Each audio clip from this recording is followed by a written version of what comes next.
Smallest remote-controlled walking robot ever. 1. Smallest walking robot.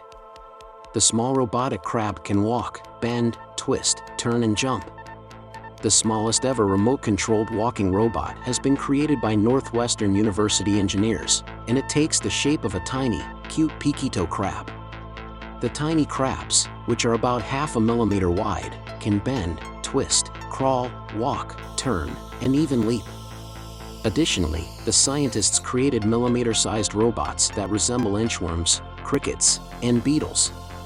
The study is experimental at this time, but the researchers think their technique might move the field closer to developing tiny robots that can carry out useful tasks in small, cramped areas. The study was recently published in the journal Science Robotics. The same team also unveiled a winged microprocessor in September of last year. It was the tiniest flying object ever created by humans, published on the cover of Nature. Robotics is an exciting field of research, and the development of microscale robots is a fun topic for academic exploration, said John A. Rogers, who led the experimental work. You might imagine microrobots as agents to repair or assemble small structures or machines in industry, or as surgical assistants to clear clogged arteries, to stop internal bleeding, or to eliminate cancerous tumors, all in minimally invasive procedures. 2. Technology. Our technology enables a variety of controlled motion modalities and can walk with an average speed of half its body length per second, added Yonggang Huang, who led the theoretical work.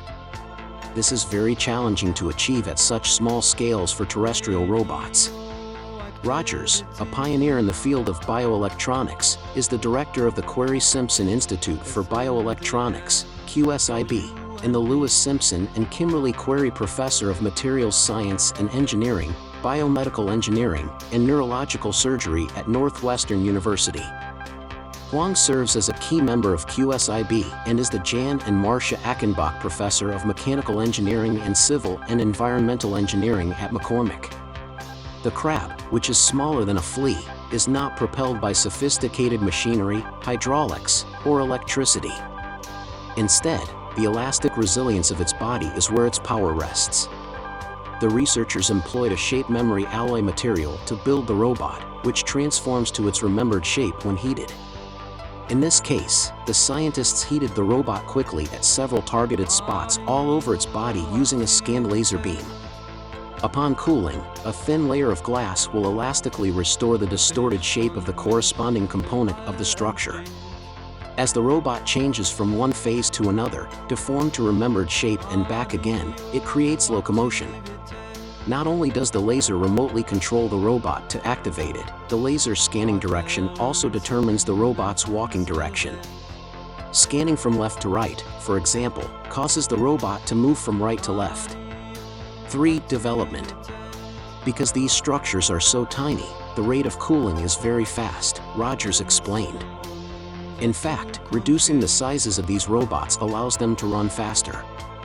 To manufacture such a tiny critter, Rogers and Huang turned to a technique they introduced 8 years ago, a pop-up assembly method inspired by a child's pop-up book. First, the team fabricated precursors to the walking crab structures in flat, planar geometries. Then, they bonded these precursors onto a slightly stretched rubber substrate. When the stretched substrate is relaxed, a controlled buckling process occurs that causes the crab to pop up into precisely defined three-dimensional forms. With this manufacturing method, the Northwestern team could develop robots of various shapes and sizes. So why a peekytoe crab? We can thank Rogers and Huang's students for that. With these assembly techniques and materials concepts, we can build walking robots with almost any size or 3D shapes, Rogers said. But the students felt inspired and amused by the sideways crawling motions of tiny crabs. It was a creative whim.